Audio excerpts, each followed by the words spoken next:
নমস্কার, আমি একটি কবিতা বলবো। কবিগুরু রবীন্দ্রনাথ ঠাকুরের লেখা রবিবার। সুমঙ্গল বুধ এরা সব আসে তাড়াতাড়ি, ঈদের ঘরে আছে বুঝি মস্ত হাওয়া গাড়ি।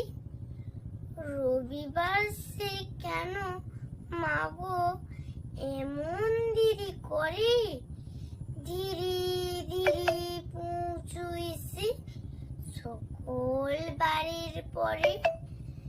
আকাশ পারে তার বাড়িটি দূর কি সবার চেয়ে, সে বুঝি মা তোমার মতো গরিব ঘরের মেয়ে।